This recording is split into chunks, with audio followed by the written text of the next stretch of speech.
মধ্যপ্রাচ্যে যুক্তরাষ্ট্রের দাদাগিরির দিন এখন শেষ। যুক্তরাষ্ট্রকে আর বিন্দুমাত্র ছাড় দিবে না ইরান। যুক্তরাষ্ট্রের জোর জবরদস্তি আর স্বেচ্ছাচারিতার মাধ্যমে মধ্যপ্রাচ্যের সম্পদ জব্দ করার আর কোনো সুযোগই দিবে না দেশটি। এবার যুক্তরাষ্ট্রকে উদ্দেশ্য করে আরও কড়া ভাষায় হুঁশিয়ারি দিল ইরান। দীর্ঘদিন ধরে যুক্তরাষ্ট্র তার আধিপত্যের জেরে মধ্যপ্রাচ্য জুড়ে নিজের স্বেচ্ছাচারিতা বজায় রেখেছিল। কোনো দেশ যুক্তরাষ্ট্রের এই আধিপত্যবাদের বিরুদ্ধে বিন্দুমাত্র আওয়াজ তোলার সাহস পর্যন্ত করেনি, একমাত্র ইরান ছাড়া। আর তাই তো ইরানের উপর নিজেদের ক্ষোভ উগরে দেয় যুক্তরাষ্ট্র। কিন্তু সর্বশক্তি দিয়েও ইরানকে বাগে আনতে পারেনি তারা। সম্প্রতি যুদ্ধবিরতির মাঝেই ইরান ও যুক্তরাষ্ট্রের মাঝে পাল্টাপাল্টি হামলার পর শান্তি চুক্তি নিয়ে শঙ্কা তৈরি হয়েছে। এমনকি এই ঘটনা চলমান উত্তেজনাকে আরও বাড়িয়ে তুলবে বলেও শঙ্কা প্রকাশ করেছেন বিভিন্ন বিশ্লেষকেরা। তেহরানের একজন গবেষক আলী আকবর দারাইনি কাতার ভিত্তিক সংবাদ মাধ্যম আল জাজিরাকে জানান, ইরান ও যুক্তরাষ্ট্রের মধ্যকার শান্তি আলোচনা ব্যর্থ হওয়ায় পুরো পরিস্থিতি এখন একটি বড় যুদ্ধের দিকে এগিয়ে যাচ্ছে।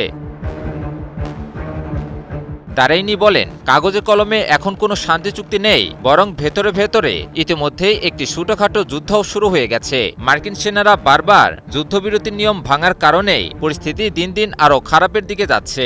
এছাড়াও যুক্তরাষ্ট্রের স্বেচ্ছাচারী মনোভাবেরও তীব্র সমালোচনা করেন তিনি। পাশাপাশি শান্তি প্রক্রিয়ায় ইরানের উদ্যোগের বিষয়টি তুলে ধরেন তিনি।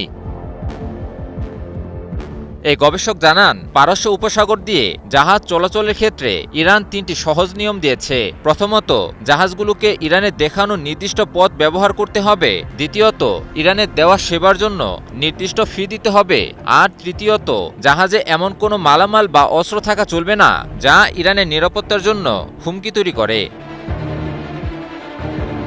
বর্তমানে এই নিয়মগুলো মেনে প্রতিদিন ২০ থেকে ৩০টি জাহাজ ওই এলাকা দিয়ে যাতায়াত করছে। কিন্তু ইরান যাতে এই নিয়মগুলো চালু রাখতে না পারে সেজন্য যুক্তরাষ্ট্র ইচ্ছা করে ঝামেলা তৈরি করছে।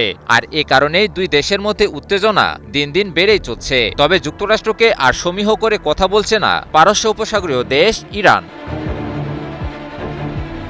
ইরান সাফ জানিয়ে দিয়েছে, মার্কিন সেনাদের এই দাদাগিরি তারা কোনোভাবেই মুখ বুজে সহ্য করবে না। এর জন্য যদি বড় কোনো যুদ্ধও বেঁধে যায়, ইরান তার জন্য প্রস্তুত। ইরানের অবস্থান খুবই পরিষ্কার।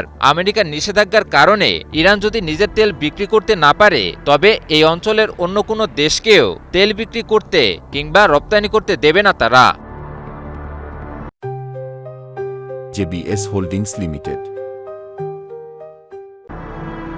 বিশ্লেষকরা বলছেন, আধিপত্যবাদী শক্তিরা সবসময় তুলনামূলক দুর্বল পক্ষের উপর নিজেদের অন্যায্য দায়দাবি চাপিয়ে দিতে চায়। যখনই দুর্বল পক্ষ প্রতিবাদ জানায়, ঠিক তখনই সামরিক আগ্রাসনের পথে হাঁটে আধিপত্যবাদী শক্তি। তবে আধিপত্যবাদী শক্তি যুক্তরাষ্ট্রের বিরুদ্ধে পূর্ণ শক্তিমত্তার সাথেই লড়াই চালিয়ে যাচ্ছে ইরান। শেষ পর্যন্ত এই লড়াই কোথায় গিয়ে থামে সেটাই এখন দেখার বিষয়।